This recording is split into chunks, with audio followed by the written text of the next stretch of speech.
Well, hello, friends. Welcome back to the podcast. If you are listening to this on the date that it was released, it is the final day of 2024, and what a year it has been.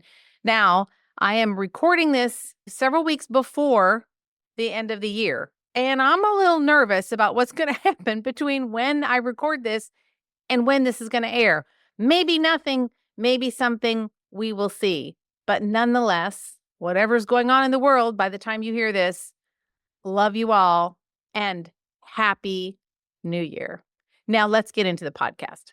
Usually at the end of the year, I'll do podcasts on how are you going to do your next year? What are your goals? What are you going to do differently? How are you going to structure your business differently? What are you going to do different with your kids or your spouse? You know how we are all new year goal kind of people. Like it was fresh start. We start over. We're going to think about things a little differently. And I love that. This is why Mondays are my favorite day of the week. I love Mondays because it's a fresh start to a new week. I love the new year because it's a fresh start to a new year. I love the first part of the quarter because it's a fresh start to the quarter. I love being able to kind of have an empty whiteboard that I can draw on and create whatever I want for that quarter, for that year, for that week, for that day even. So at the end of the year, I'm always thoughtful about this. Now, I've done my normal end of the year exercises like I always do, which is create my list of tolerations. I actually surpassed my 100 this year. Kudos. I got to give myself a pat on the back. I hit 108. I don't know if that's a good thing or not, but usually I have a hard time getting to 100. I'm starting to make stuff up. By the time I get to about 85, I'm struggling. But I blew past it. So yeah, now that I say it out loud, probably not a good thing that I have 108 tolerations, but nonetheless, I did it. But I do all of those normal kind of ritual things that I do at the end of the year. I really feel like they set me up to be much more productive in the coming year. Energetically, consciously, subconsciously, it helps me focus.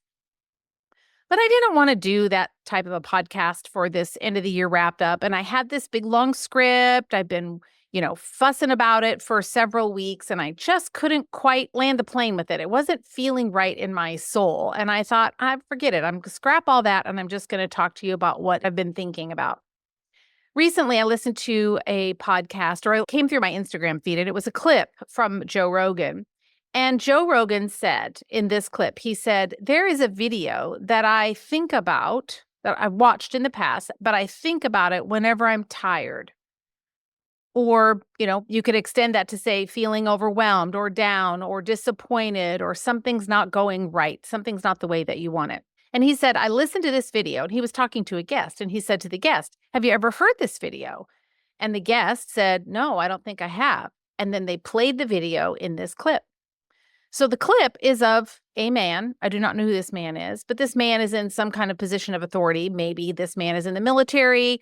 Maybe this man is in a, C-suite office, a higher up.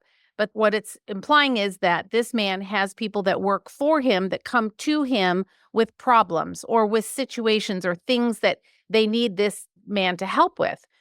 So in this clip, the man says, I had someone recently come to me and tell me that about a big problem that he was having, meaning, one of his like subordinates or a manager or something.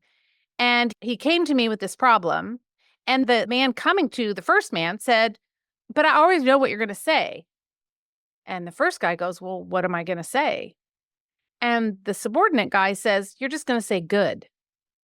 And he said, well, he said, you say that about everything. It doesn't matter. And he said, well, good. So the guy goes away, comes back another time, maybe another guy with another problem. Hey, we didn't get that contract that we were supposed to get. Good. Defeat. Like, good? What do you mean good?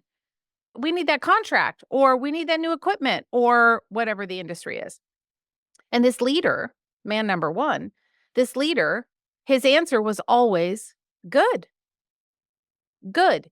You didn't get a raise? Good. Didn't get equipment you needed? Good. Didn't get financing on that new house you wanted to buy? Good. Good. And he said, the reason that that's good, he said, I say that because every challenge, every obstacle, every struggle, everything that's not working the way that you want it to, when you don't have the answer right away, it's an opportunity for you to learn and get better. We often, and I'll say we, I'm assuming you, but it's definitely me. I often look at the obstacle and then I have this wonderful way of turning it back and making it, what did I do? That's just my default. I'll turn around and say, well, I'm not doing it right. Or what did I miss? How am I not being a good leader? Or how am I not being a good friend? Or did I not communicate that well? I'm trying to talk to a patient about like maybe a longer term like package or program. And they said no.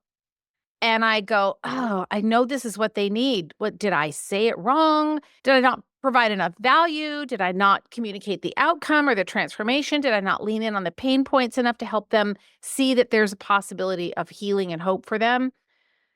Turn it back on myself. I think it's a natural thing to do.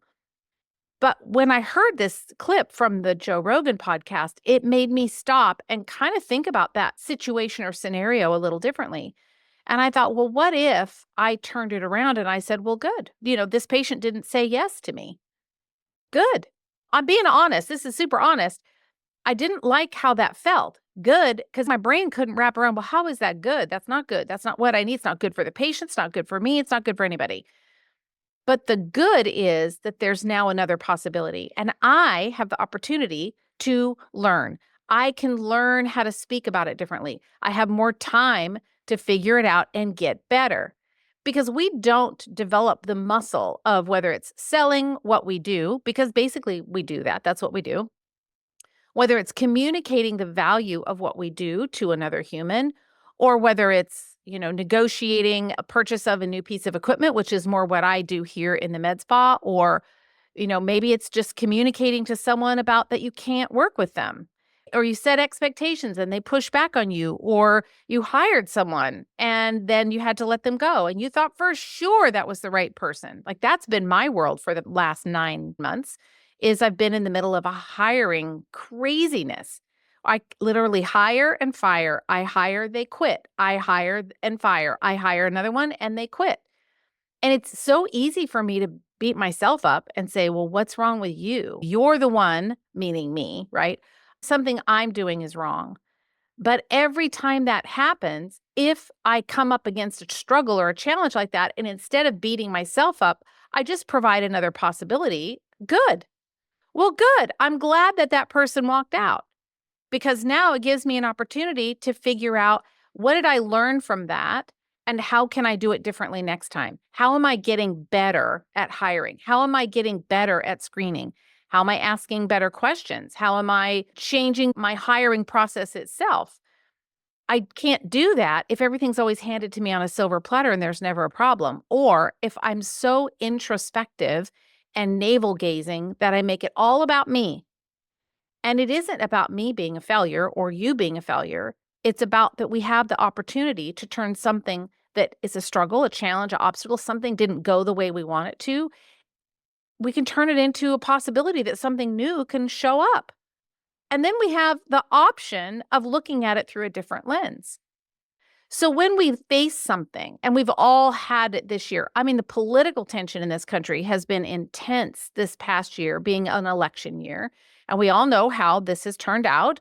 And it's intense. And one side's mad that the other side got in, and the other side is doing things that the other side doesn't like. It's like a back and forth, intense. It doesn't feel safe. It doesn't feel secure. Patients are feeling that. Inflation is up. Discretionary spending is down. That's hitting small businesses right in the pocketbook.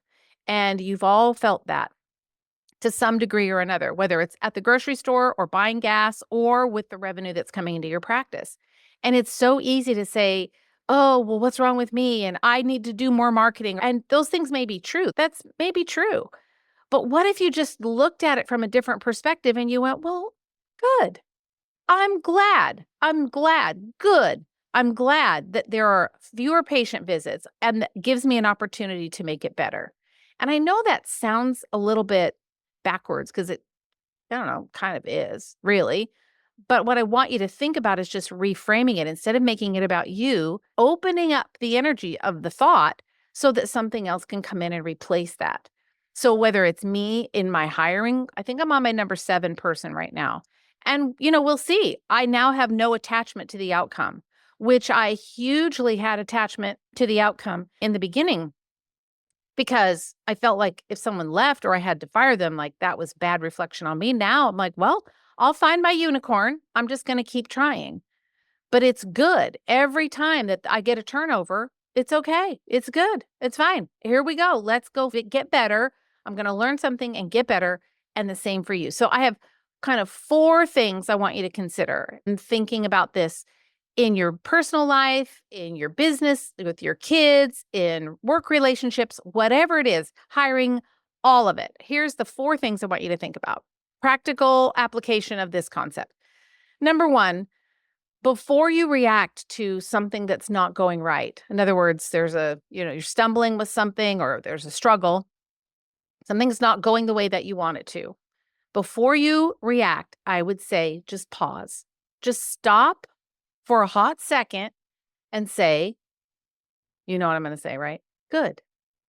So that person didn't say yes to working with me in a package or a program, let's say, or you are recommending such and such a care plan. They didn't say yes. Good. It gives me more time to improve what I'm doing and get better. That action right there is going to shift your mindset dramatically from being negative to being positive and optimistic and open for whatever comes next. That leads me to number 2.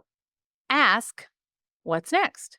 What is the opportunity? What can I learn? How can this make me a better person? How can this make my practice better? How can this make me a better wife or a husband or a child? Or what can I do that's going to make this better? What's next? What is the thing that I need to take action on to help me grow and learn? Number 3 is, if you're thinking about what can I do to grow and learn, I want you to think about planning the pivot. And what I mean by that is turn the obstacle into a roadmap that's going to help you grow. So, for instance, if you know that your marketing, you are not getting enough new patients, and this is a common complaint that I hear from practitioners. I talk to practitioners all the time, all week in Clinical Business Academy. We talk about all of these things. There's 3 common denominators that every practitioner complains about, 3 of them. One of them is some version of, I need more new patients, or said a different way, I need to do more marketing, or I need to attract more of my ideal patient. Somewhere in there, in other words, I need more money in the bank. I need more new people. That's really what that translates to. And so if that's the case for you, first you say, good, I'm glad that there's not enough people because I now have the opportunity with this time that I have, because there's no one here, to learn how to market better, to learn how to maybe ramp up your social media or how to network in the community and find those key network partners, or to reach out to maybe inactive patients and write some handwritten notes. I can learn how to do it better. I can lean in a little bit. That's the next step, but you're going to plan that out. You want to plan that pivot. Okay, step 1, I'm going to find someone who can help me with marketing. Step 2, I'm going to reach out to 3 business owners that I know in the community, and all of them have my same ideal patient as in their world, as part of their world. Whatever the roadmap looks like for you, could be, personal, relational, whatever it is. But as we move into 2025, I want you to think about it this way. What if every single setback that you come up against, you stop and your first words out of your mouth are good? Then you ask, what's next? What is the opportunity here? And then plan what you're going to do and then take action. What if you did that? How would your life, your practice, your marriage, your relationships with your kids, whatever it is, how would that be different at the end of 2025 if you do that all year? Now, if you look back in 2024 to a problem, some kind of thing that came up, I would bet that you didn't say, yay, that's awesome. I'm so happy that my office flooded. Yay. Nobody's going to say that. But if you said, good, this is good. And then what's the opportunity? Well, the opportunity is I'm going to get a brand new office. I'm going to get new floors. I'm going to get new equipment. I'm going to get new whatever was damaged.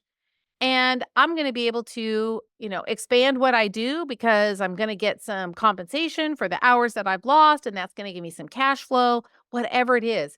There's always good. There's always good. Now, I, by nature, am a positive optimist.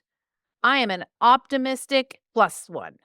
And so that is easy for me to say good. If you tend to be a little bit more on the negative Nelly side, this is going to be a little more of a stretch for you, my friend. But you got this. All you have to do is say the words. Just say, good. This is good. What's my opportunity? How can I learn? How can I be better? How can I grow? What is this going to provide me in the way of new learning or new knowledge about the situation, myself, whatever it is? When you're positively optimistic, sometimes I'll overlook reality when the house is on fire and I'm thinking, well, yeah, but I got people inside. I got to rescue those people. And I'm like, oh, it'll be fine. They'll get out. That's a bad example, but you know what I'm saying? I sometimes can overlook things. And I've noticed that that's what I've done this year. So, however you respond, whether it's you're more of an Eeyore type, or you're kind of a middle of the road type, or you're like me on the other extreme where you'll just run right over the top of it being so positively optimistic that you don't even see what's possible. Wherever you are on the spectrum, I know you can do this. So my challenge to you, my friend, is in 2025, whatever 2025 is going to bring us, I want you to say good. It's my new word for the year, good. It's all good because I want to create the energetic space for good things to come. But if I close down and I start leaning into, oh, woe is me, this is so bad, it's awful, my office flooded, what am I going to do? Where am I going to go? How am I going to take care of my people? What about my computers? What about my adjusting tables? What about? Do you see the difference? It's such negative energy to have, and you're not going to find the answer in that. You're going to get swallowed up by the negative energy sinkhole. Whereas if you stop, pause, and say, okay, here's the situation. Good. What's up next? What's the opportunity? How can I learn? How can I grow? And then make a plan. I'll bet you that you're going to get over some of these obstacles and things that are going to come your way because they always do. You'll get over them faster and you'll learn faster and you'll be able to have an outcome that's far more positive than what you might have ever imagined, just because you changed your perspective. So that's what I've got for you as we wrap up 2024. Thank you from the bottom of my heart for being such faithful listeners to the podcast. I love and care for you all. I am so honored to be your leader, your mentor, someone that can guide you, whether it's clinically or help you with your business. It really is my greatest honor. And I'm in the trenches learning right along with you. But I hope that this podcast gives you a little dose of inspiration that it brightens your day and you go, okay, I can take that one on. Yes. All right. Thanks for hanging out with me. Happy New Year. And I'll talk to you next year. All right, friends, I just wanted to jump back on super quick and let you know that next year we've got something kind of cool coming up. The podcast is going to get a rebrand, a little bit of a, well, we'll call it a makeover, shall we? So if you haven't yet downloaded your workbook, and there is so much more coming next year, I'm so excited, but I can't tell you. But if you have not yet downloaded your workbook, you're going to want to do that because get ready. It is going to change. It's going to be amazing. I'm going to walk you through the steps that it's going to take to get your practice back on board. We're going to cover one topic each month during the year, a key topic that when you take action, it's going to move the ball a little further down the field. So no more feeling stuck in the same place. Like, I know I need to do something and I need some help and I'm not sure what to do or where to start or what to go. Don't worry. We're going to start with step one, and step one is coming. So stay tuned for the next version or season 2 of the podcast coming in 2025. Until then, Happy New Year.